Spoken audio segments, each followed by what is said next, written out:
you use synthetic data until you have real world data. So it's Mm-hmm. really, it's an adjunct. It's not a replacement. It's an adjunct for real world data. Mm-hmm. Yeah, I am glad that you went into the different types of data, because the term data itself is really broad, right? Anything can be data. So it's good to know that, when we talk about synthetic data, it could be all of these different things that the system requires.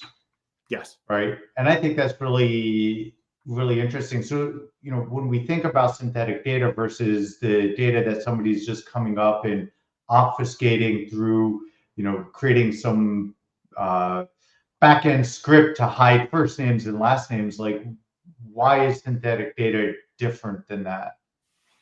Well, you're saying, why is it different from dummy data in a way? Yeah, Or why is from it the different things from that obfuscated or dummy data? Well, I mean, first of all, if you're just obfuscating data, real world data, it's still real world data. It's maybe anonymized, PII, personally identifiable information's been removed or something of that nature. But at the same time, it's still real world data. And it's different from dummy data because, dummy data, as we've kind of talked about, it's just, in a way, it's the data version of white noise. It's just random. Might have a Gaussian distribution. It might have like a square form distribution, equally probable throughout a range or something like. But it's still, at the end of the day, there's, technically speaking, there's no information in dummy data, because it is exactly that. It is statistically random, insignificant data. And so if you're either anonymizing real world data or just generating white noise, neither of those are really, well, I mean, the anonymized real world data can be useful for things like algorithm development, but you only have what you have. You can't create new data that and resample it. Whereas with dummy data, you can create all you want, but it's useless in this context. It's not, I'll just say, it's not completely useless, because sometimes even in the context of synthetic data, you might want to take synthetic data and add noise to it to generate things like real world center noise or something. Oh, so even dummy data can be useful, but by itself, it's useless. Yeah. And I like that you mentioned PII, because this is one of the things that excites me the most of using AI to generate synthetic data. And we'll get into some of the methods for that. But, there's been countless situations where, you had teams of engineers who took real world data, anonymized it, but forgot something, right? Somehow you're able to reverse engineer what they did and then start to identify the actual data that it was based on. And now you have all sorts of security and privacy issues. Data is leaky. Everything is leaky. Systems are leaky, right? So when we talk about generating synthetic data that feels and acts like real data, right, we're getting away from the real world data that could be traced back. I think we ended the last conversation, we talked about hallucinations and synthetic data, right? And it's like, well, yeah, it's all hallucinated, but it's hallucinated within guardrails. Exactly. Right? It meets a standard. So it's more like a lucid dream as opposed to one of those crazy dreams where you wake up and wonder what it was. It's still real. I love that. Yeah, I love that. So let's talk about how AI is playing a role in the next generation of synthetic data. Sure.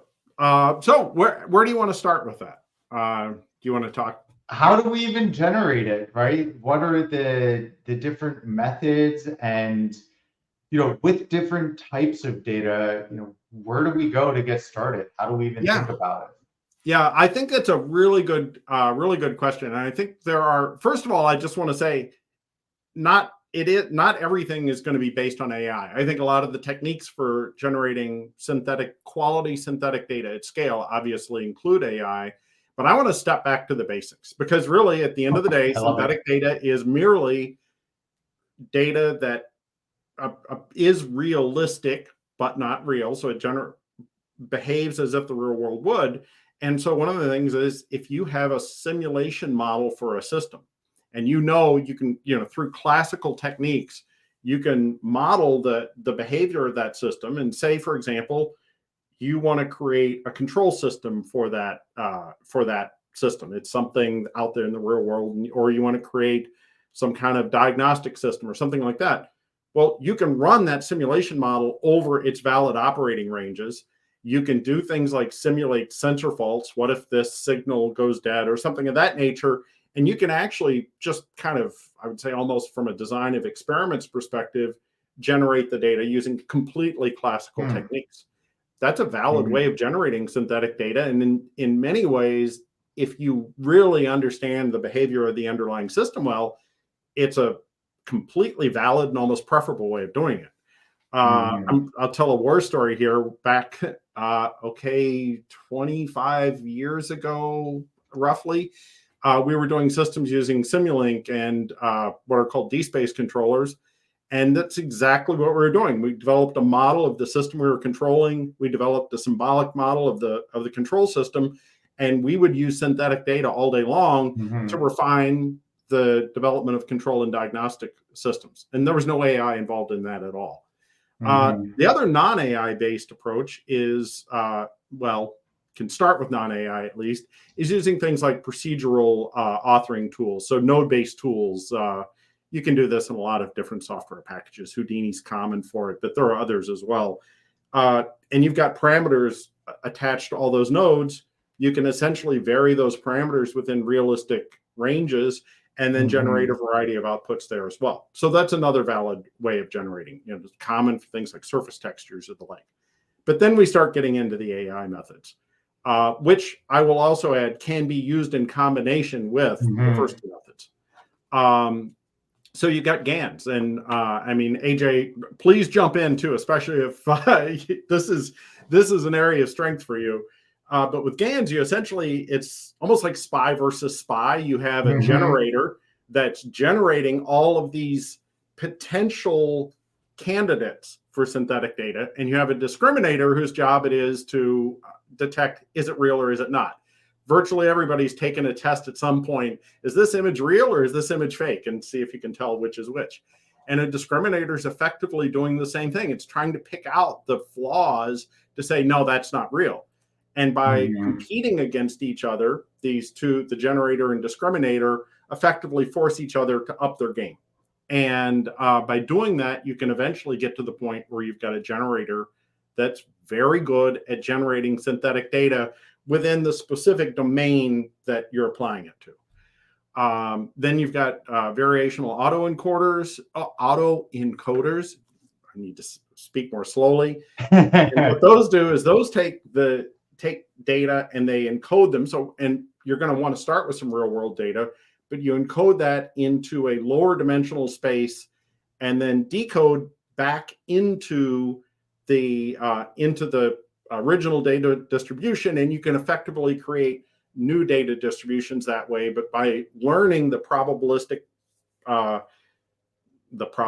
of various things, as well as the correlations between different parameters, you can effectively generate new data that is realistic but not real. Sorry, go ahead.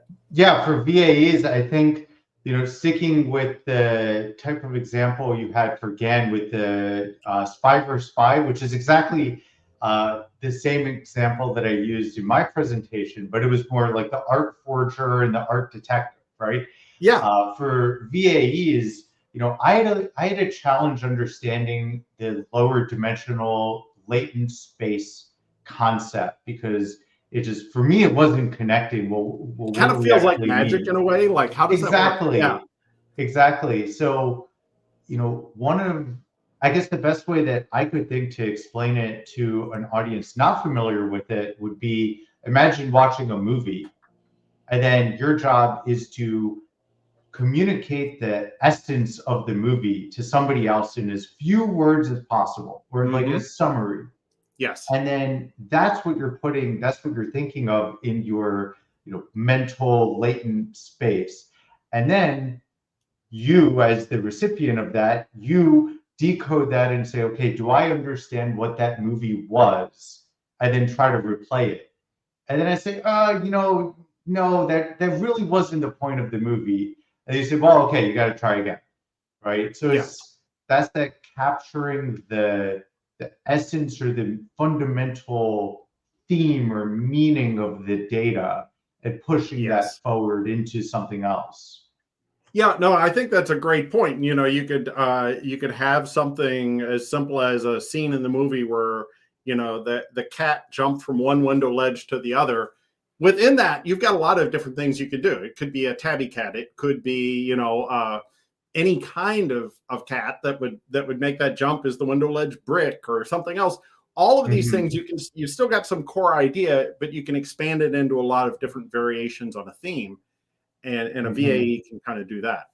And then I would say the last major method that's used is diffusion models. And so anybody who's used like Midjourney is familiar, because that's a diffusion model based system. They're used a lot for image generation. And they're effectively, what you're doing is they're taking the original signal or scenes or data, adding noise to them, and then learning how to essentially decode the images from the noise in a way that they can get back to multiple variations of an idea from that noisy representation. And again, I'm sure you can do a much better job of explaining diffusion models than I can, AJ. Yeah, I think you did a great explanation of that. My thinking around diffusion models, I kind of think back to the beginning of how is this labeled originally, right? Let's take that example of a cat. And I guess, at this point, we've matured so much in the technology that we have large language models overlaid on top of images that are tagging images automatically. Like, we've just gotten so far. But if we were to take it all the way back to its early stages, it's, somebody was tagging a cat as a cat. Here's a picture of a cat, but it didn't say like, this is the cat in the image. Yes. Right? At least that's my understanding. So now you have, let's say, a million pictures of a cat, and it's basically, the algorithm is going through and saying, okay, well, what are the similarities here? And over time, it's like, oh, things that represent this is the cat. Right? It's not the brick. It's not the thing. Or maybe, you get into more complex tags where it's, here's a cat on a brick facade. Yes. Here's a cat running through a field, and like, it has to learn to differentiate that. So I just think it's the coolest thing where it's, over time, it's like, oh, okay, I can pull out like this subset of image data and say like, this is a cat because somebody told me this is a cat. Like, yeah, and I've learned what catness is. In a way. Yeah. And you also hit on something I think is important about the way that people are now layering and combining these different techniques. And I think that can also be very useful for synthetic data, depending on the types of synthetic data that you want to use and your desire to, say, potentially combine synthetic and classical techniques, or combine synthetic or AI-based techniques together in a way that, gives you an edge in the creation of that data. And I think the one thing that's fair to say is it's a pretty rapidly evolving field, and there is no one best or right answer. It really depends on what kind of source data do you have, and what kind of data are you trying to generate. And that's where the expertise comes in, is figure out how to go from A to B. Yeah. So let's talk about that real quick, because, the expertise is absolutely necessary. I like to think of things as, we all do garbage in, garbage out. Yeah. Right. So the lower quality your real world data or the data you're modeling off of, like, of course, you're just going to get horrible quality coming out, because, the algorithms don't actually know what they're looking at. Yeah. Right. And that's the huge thing. Anybody who goes on the ChatGPT subreddit, I don't know if you like Reddit. I'm on Reddit way too much. Yeah, I know. It's a blessing and a curse. It's both. Yeah. Yeah. But so you always see these examples on any LLM subreddit where it's like, oh, look, ChatGPT can't understand, the answer to this question. It's like, yeah, because it's not actually thinking. Yeah. It's predicting a token, right? So basically what you're doing is you are finding a way to traverse the end space using language, but it doesn't know that. And people always see it as an I gotcha. Right. I gotcha, ChatGPT. You're not able to tell me. I think there was one today. How would you say 0.0000658, some number? How would you say that? Yes. And it couldn't get it right. And it's like, gotcha, it's not so smart. It's like, yeah, it's not smart. So all of that to say, like, let's talk a little bit about garbage in, garbage out. Where did the experts play? What are the pitfalls that we need to avoid when we're thinking of synthetic data? Yeah, absolutely. So I think there are a number of potential pitfalls. And so, and they're not all, it's not predestination. They're not guaranteed, but things just to be aware of so that, if you're not actively looking out for these things, your chances of running into these problems are much greater. So the first one is just that the synthetic data doesn't cover the full range of variability that you're interested in. So you get blind spots, and that could be depending on the nature of the real world data that you're using as kind of the grist for the mill, if you will. If you're not explicitly finding a way to expand on that data or explore the corner cases of that data, you could end up with just absolute blind spots. I think we talked in the last session about autonomous driving, and I used the example of effectively a couple of things. First of all, like if you take data from a car that's, say, driving down the expressway or through the city or something, 95% plus of the time, the data that you're getting from that is useless because there's no new information. A car just driving between the lanes and no obstacles in the way or anything else doesn't present any kind of a challenge for the vehicle. You're not learning anything new. You're not presenting any new challenges to the system. So in a lot of ways, one of your goals is to make sure that you're covering those things that only happen. What was the number you said? 0.0000065% of the time or something, but it can happen. You want to make sure that you're capturing some of those things. So that's a risk that you don't capture that. Another risk is that the synthetic data doesn't really represent the real world. You've got a boiler, and you turn on the heater, and the temperature goes up and everything else, and it's a closed system. And then your synthetic data shows that the pressure isn't going up. Well, unless you're explicitly trying to emulate a pressure sensor failure, then your data's not correct. So you can have inaccuracies that just fail to represent how the real world will behave. And of course, if you're relying on that to design systems, you've got, you're missing a leg of your stool. You can have bias in the data. So, and then that kind of gets to the garbage in, garbage out. If your source data is heavily biased and you're not controlling for that bias, and a lot of times in AI, bias gets into like demographic factors and such with image discrimination. But frankly, bias can exist in any kind of data, and it can be unintentional, just like it is with people. But if the bias is there and you're not controlling for that bias, it can slip into your synthetic data. Yeah. I talked about missing outliers. There's absolutely the garbage in, garbage out, noise in your source data. So if you've got flaws, missing fields, the data isn't normalized correctly. Somehow it's data structures are interpreted wrong, and you garbled information in, completely throw you off. And a couple of other things, if the underlying data, depending on what if this gets into all kinds of gray zones, but depending on what you're doing with the data and depending on the source of the data, if it has information that is copyrighted, or we talked about sensitive personal information or something, then the synthetic data could also potentially be impaired for your usage, depending on what it is you want to use it for and the associated rights and restrictions on that source data. And final thing is, I would just say, and this doesn't get to the quality of the data, but depending on the quantity of synthetic data you want to generate and the methods that you're using to generate that data, it can be expensive. It can be cheap. It can be expensive. There's a huge range, but you start to get into a marginal utility factor of, okay, how much data do I need? How much range of data? Everything else. Is it better to do synthetic data or real world data? I would say generally synthetic data is cheaper, but you have to consider the potential cost of it, depending on what you're doing. Yeah, I like what you said.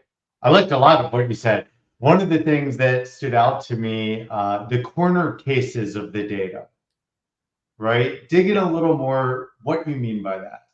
Yeah, so corner cases are, information theory is, effectively when something unexpected happens, there's information in it.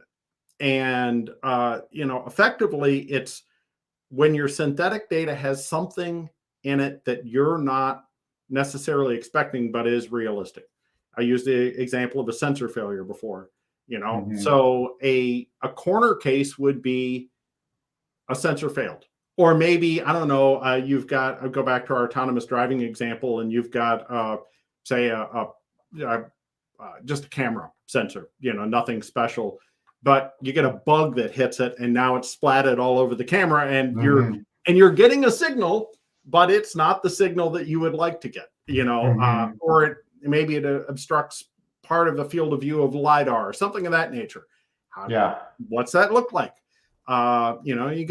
You're driving along and the sun's setting and you get sun glare into a camera. All sorts of things can happen that you're not necessarily anticipating, but any system, whether it's a production system that's running for 20 years or it's a car, driving through its 200,000 mile life cycle or something of that nature, all kinds of crazy stuff's going to happen, right? And so it's just making sure you're capturing those examples of things that you either want to be able to detect and account for in your control system, or maybe you're training a perception system and you want to identify when, people in balaclavas and machine guns are trying to scale the walls or something of that nature, that you need to be able to pick out those unexpected examples. It's almost like this reinforces the mentality that's happening. I mean, it's been happening for the last, 10, 15 years, but data is king. Yeah. Right? Attach a sensor to everything, save everything. You need every signal you can get because we don't know what we're going to do with it yet. Yeah. But we might need it. So hold on to that data. Yeah. If it's available, there's certainly a question of, if you want to go around and instrument everything, you're building a new plant and you want to let's throw instruments at everything. Okay, that's not necessarily advisable either, just because, first of all, it's expensive. Just the capital expenditures, you're going to spend more on sensors and more on installation, but also operational expenses. Whenever you add something to a system, then it can go bad and somebody has to go out and repair it or replace it or something. You don't want to go overboard, but certainly if you've got the data, you don't want to throw that data away, because you might have, 5 years ago, we probably wouldn't be having this conversation about synthetic data. But the people who took that data 5 years ago and they have it and they're data historians or whatever, sure are glad they have it, because now it can be very useful for them. Yeah.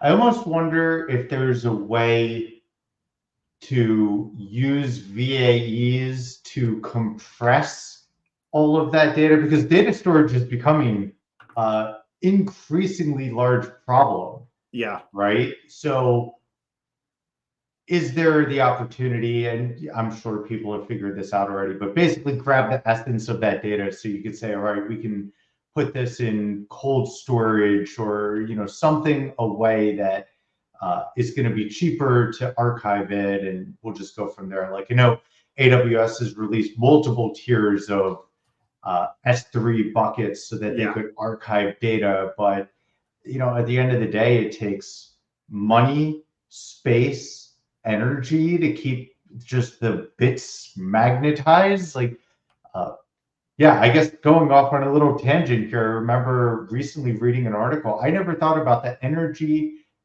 expenditure required to just keep data on a magnetic platter somewhere, or just something, right? Yeah. You got to keep it.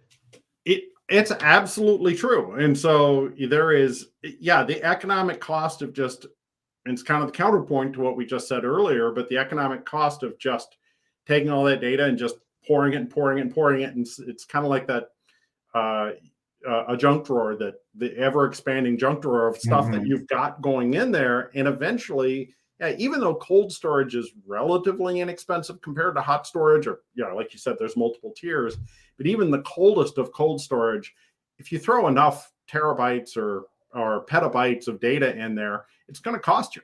And so, it's a very reasonable point. I haven't thought about the question of using VAEs for that, but fundamentally that is what they're good at. So that actually could be a really, use the data, effectively develop a compressed representation of it. Now, going to have some forethought on that, because you might find out that you've compressed out some of the interesting data. It can happen. That's the problem. Yeah.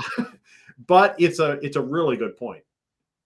Yeah. So, that goes back to having the experts that can understand and work with, manipulate that data. You still need it. And I think this is the counter of the argument of AI is going to take over the world, AI is going to take jobs. Right. And, I have seen some examples of where people simulating these complex systems have been able to use AI to identify new data points that, especially in weather forecasting, right, and simulating the environment, they've been able to use AI to kind of look at it and say, oh, there's an entire ecosystem here that we haven't considered. Yes. But, again, that AI is trained on something that's predicting, next token or trying to identify. It's not going to let you think around corners. It's a really good point, because I think what AI is incredibly good at is detecting, discovering even patterns in massive data sets, just more massive than any human being could hold in their head, no matter what. But at the same time, it isn't good, and it's the meaning elements of it. With that, most AI techniques don't really come in with this understanding of prior knowledge and mental frameworks and the semantics and meaning behind things. It's more of just kind of a dumb recitation of facts, if you will. And so, that idea of generating novel insights, AI is both incredibly useful at mining huge data sets to be able to surface these patterns that we wouldn't otherwise find, but incredibly weak at really being able to develop those insights itself. So to me, the real magic happens is when you get the ability from a human perspective to understand concepts and apply novel insights to the ability of AI. It's a power tool for the brain, if you will, to be able to identify those patterns in a way that no person could. Yeah, exactly. And I've used the term, I think more and more. I think I use it every day at this point. But instead of AI being artificial intelligence, it's really augmented intelligence. It is a power tool for people to use.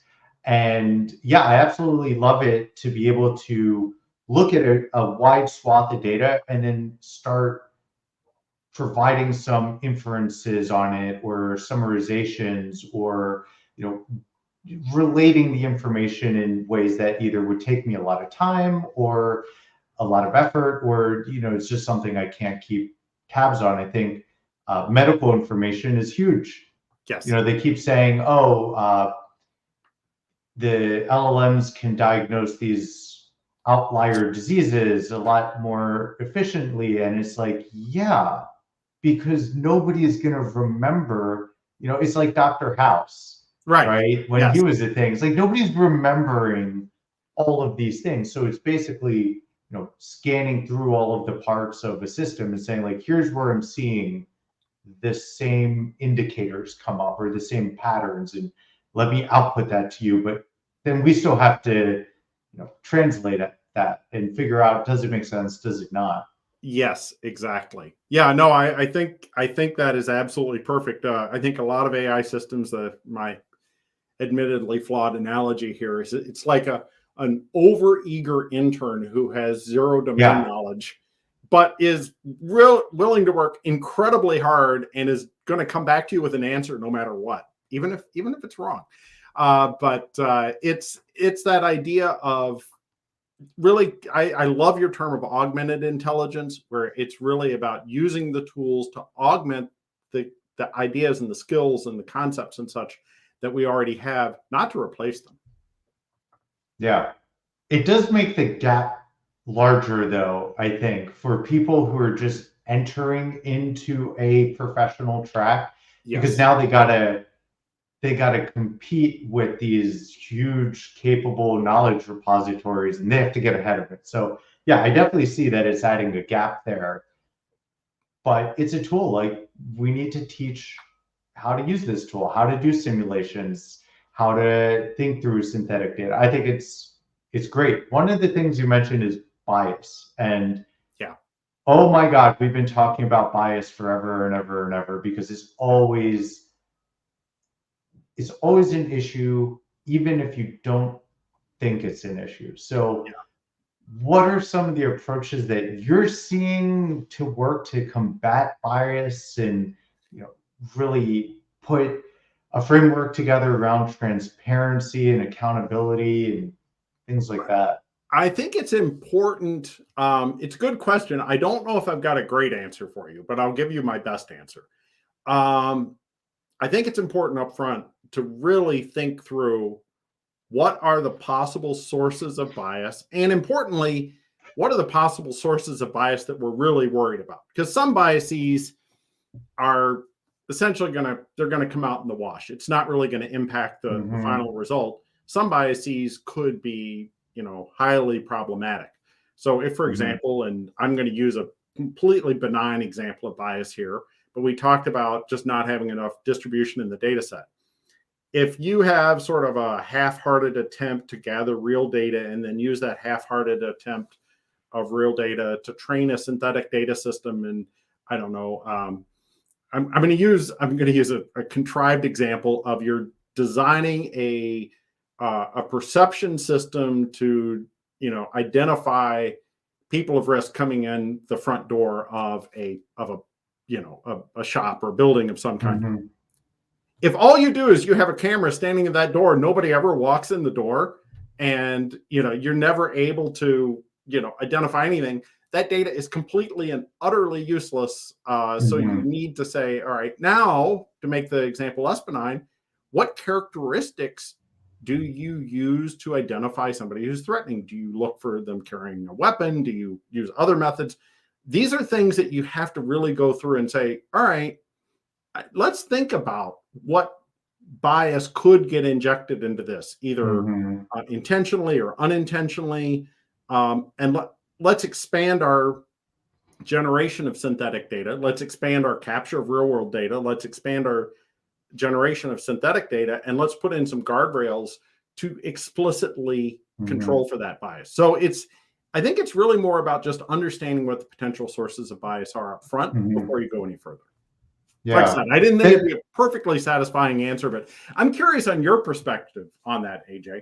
What do you think? Yeah. So to your example, I wanted to just touch on, really interesting, because that gets into some of the ML techniques around structured and unstructured learning. And, you correct me if I misspeak here, but, structured learning, you're basically processing already labeled, organized, well-formatted data. And then that's a cat, that's a dog. Yeah, it's a cat, it's a brick, that these are credit card numbers if it's a financial thing. Yes. But then unstructured learning, you're basically saying, hey, here's a bunch of video data. So let's take your example of the threatening behavior. Yes. Here's a bunch of data, video data, people coming in and out. Do something with it. I have no idea. And the ML model's job is to then do things like clustering and saying, like, okay, a subset of all of these look like this, but I don't know what it is. And a subset of all of these look like this. And I don't know what that is, but I know that there are patterns here. And, at the end of that, a person is going to take that information and then say, okay, what does it mean? That group of people is threatening. That group of people is not. And it's even after all of that work, here you're entering with bias again, because you have the person saying that this group looks threatening to me. Yes. And, maybe it's because whatever the reason is. Yeah. It falls on them. It falls on the person labeling the data at the end. Yes, exactly. And it's especially helpful, I think, if you can come up with some sort of objective measure to kind of help filter out the bias, that the most, of course, I'm stretching my contrived example to ridiculous levels, but I don't know what else to do here. But say, for example, you've got a huge amount of data and I don't know, you're looking for bank robbers, okay, if you've got video evidence from every bank in the country for 10 years, there are going to be some bank robberies. And can you pull anything out of that? And then you can identify it to an event. Yeah, there's a bank robbery here. Or say you've got vehicle data under these conditions, something is more, there's an event that happened and it's indisputable what the outcome was. And if you can tie those outcomes to the sources, then you maybe come out with something that eliminates the bias. I think the key lesson is you have to think about up front. I'm going to change my answer a bit. Not only what are the sources of bias, but what methods can we use to help drain the bias out of the source data, or to come up with objective measures as opposed to subjective measures. Yeah. And I see a lot of the big AI players coming up with their framework, of responsible AI. Yeah. And explainable AI, right? We were talking about explainable AI like 10 years ago. How do you pull back the covers and say, what is actually happening as information goes into latent space and it comes out with a determination? It's like we need to understand the process. So yeah, like I don't think that I have a best answer for this, but things like explainable AI, things like censorship models are all trying to attack bias, but we've seen what happens with censorship models, because that in itself can introduce bias. Yeah. And then you have things like, tell me about the history of, X, Y, and Z. And it starts putting it out and says, oh, you know what? This is refuted and I can't explain it any further. So I don't know if there is going to be a 100% fit solution. Another thing that we're seeing now is AI using AI to then validate and verify what AI is putting out. Yes. Right. So creating a system that can have a little more context and have more of those guardrails to then weigh in on what a lower level model is trying to produce as an output. So, what is that meme? It's like, it's going to be AI all the way down. Yeah. It's like AI. But I think the important thing is you've got to make sure that there's a robust verification loop throughout this, because, when I was starting out as a young engineer and I was actually doing simulation and modeling work for something, the very first lesson I learned was, you might fall in love with your model. It's great. It's awesome. It's everything else. But you got to go check it against the real world. Does it work? Where are the flaws? Because there are always flaws. Maybe it's fundamentally pretty good and sound, but it doesn't handle certain spaces well. I mean, why'd Einstein come up with quantum mechanics? Because he was like, well, some of there are some problems with the data that we have. Some things don't work right.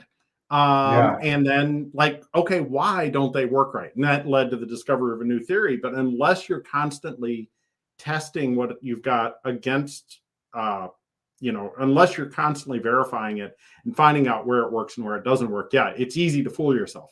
So I think that's especially important as we're doing a kind of an AI top to bottom stack, that the verification is really a strong part of that. Yeah. And there's as we get into these more complex systems, the attack surface in the cybersecurity world continues to increase. And, as we're talking about it, I feel like this is another great topic to do some research in is uh, data injection to basically disrupt synthetic data. Yeah. Right? How can a bad actor start to inject bad quality, high bias data into a model so that they are now controlling the outputs of it in some way, right? There's already a lot going on about how easy it is to social engineer LLMs. What was the example with it was a car dealership that had a chatbot that, okay, it wasn't a chatbot, but it was an agent. And the person convinced them to sell a car for $1 and basically say, this is a legally binding agreement. Yeah. Yada, yada, yada. I gotta say, credit to the engineering. person who figured that out too. Yeah. But it's a great example. And, and I think you're right, because effectively what you're getting to is, as humans, we've demonstrated as a society that we're sometimes susceptible to disinformation. And you can argue what's disinformation and what's not. I won't go there, but it's, we're susceptible to disinformation. So are AI models. And so anybody who makes a concerted effort to inject bad data, yeah, you can end up corrupting the model. And that's a really good point. It kind of points to the need to have a red team approach just to make sure you've got robustness against that. Yeah. And we were talking last time about the chaos monkey concept, and especially in autonomous vehicles, right? What happens when somebody puts a cone on the hood? How do you handle that? Yes. So now we need the same thing for the data. What happens when bias is injected to your data? Did you discover it? Did you identify it? Did you recover from that? Or did it just find its way in and propagate bad outcomes? Exactly. And, and what are you using? I mean, certainly this is true for LLMs. What are you using as your base model? What kind of fine tuning you're doing? What data are you using to fine tune it? All those sorts of questions. You kind of think almost like what's the chain of custody of this thing? Yeah. Where you got it and how you're applying it. Yeah. Oh, that's really interesting. The chain of custody for that specific data. And I know blockchain is supposed, people have been talking about blockchain. Oh my God, I'm rolling my eyes so hard right now. But anyway, one of the ideas behind that is to have that chain of custody throughout the ledger and have that shared with everything. But even that, if you can get to a sensor level and start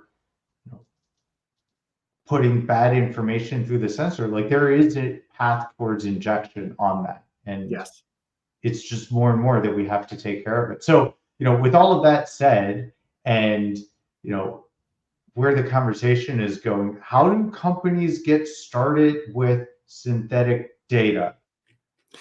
I think the first thing is, it's kind of like with everything. What problem are you trying to solve? Because you have to start with a problem. And, then you need to think about, with synthetic data, what is, okay, I've got this problem. How can I solve this problem? Is synthetic data a part of that? And then you get into the realm of, you need to pull in somebody. You need to hire somebody or have somebody on staff, depending on how big your company is, to really think through, okay, what are the right approaches? What are the possible approaches that we could take on this? What are the most promising avenues to pursue?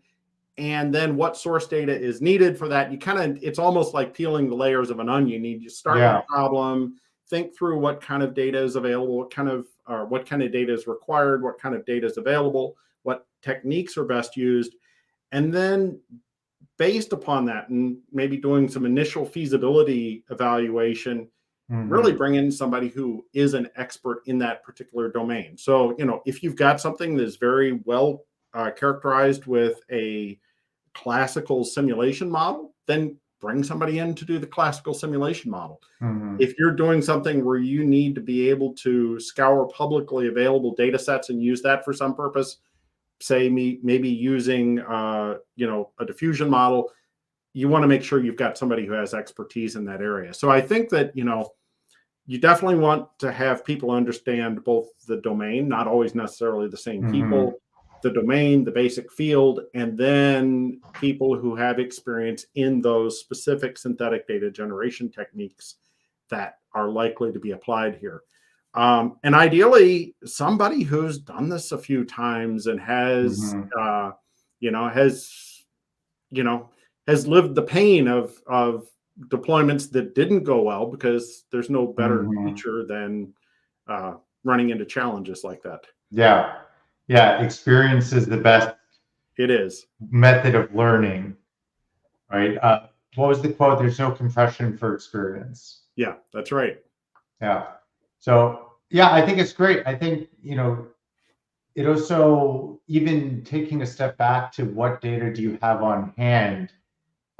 What is it? The 5 V's of big data? I think it used to be 4, but now it looks like there's people saying 5. It's the velocity, the volume, the value of the data, the variety of the data, and the veracity of the data. And it's like, do you even have the data that you need to then begin to build synthetic data over it, right? And yeah, this is the kind of stuff all the way back to the beginning we're talking about, that if there's a gap in things like the volume of the data, well, now you can generate it, right?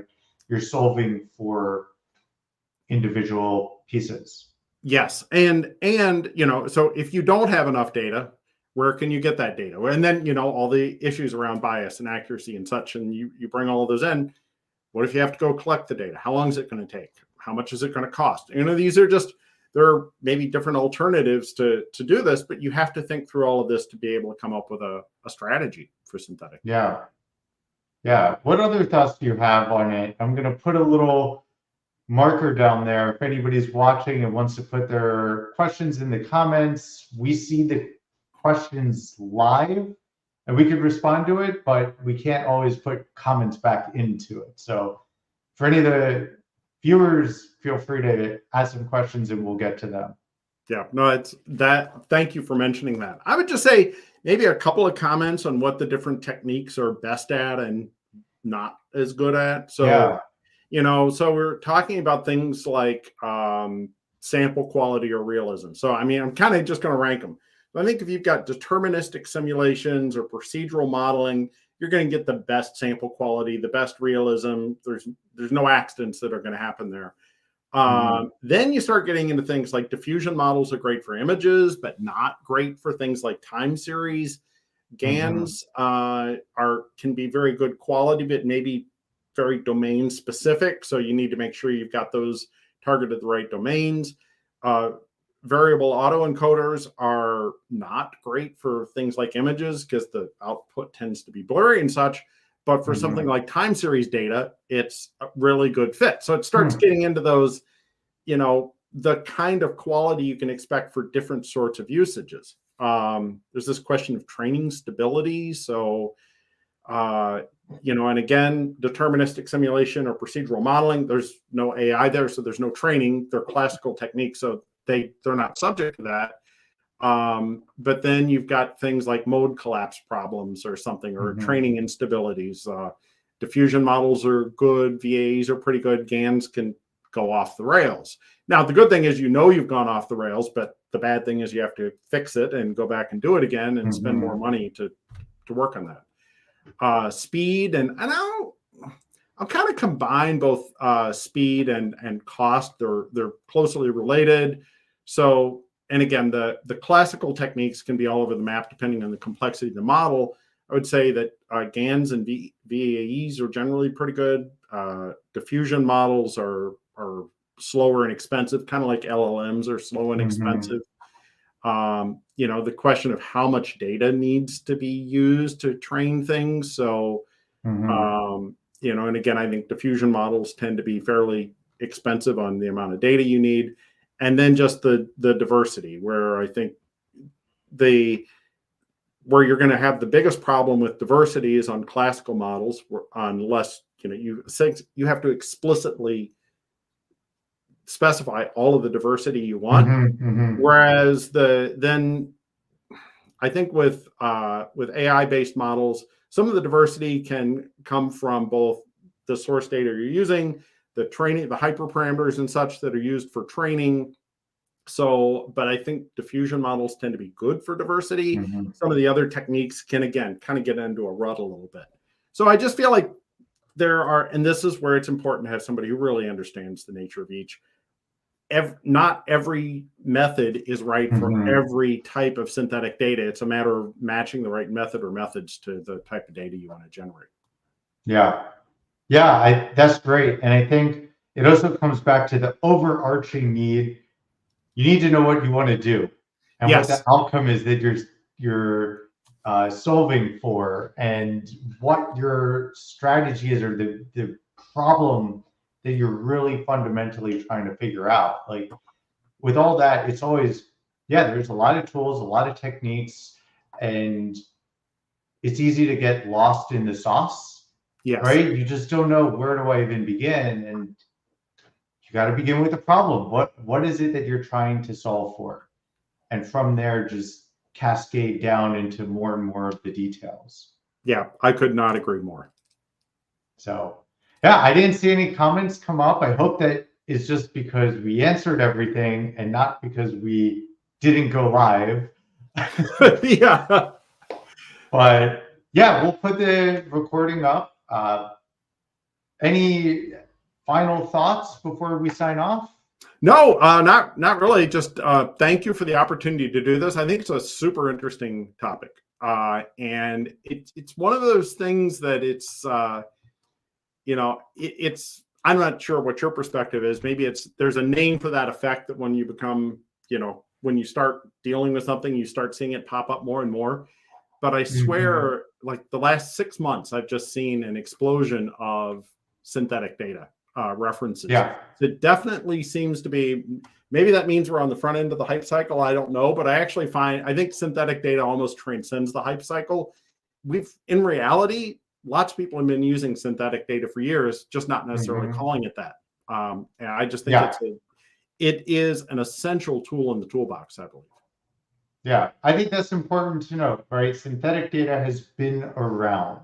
Yeah. We've all done the test data pre-production, and we have to do it, and then we find errors in our data. So it's been around, but now it seems like it's coming to a whole new level. And we mentioned it before, just the overall market cap for synthetic data solutions is growing exponentially. And I think that's so cool to be able to create and run these agents that will spit out IoT data, image data, whatever it needs, and get you the data that you need to solve your problems. I think it's awesome. And get it in a very timely and cost-efficient manner. Yeah. As long as you don't put garbage in.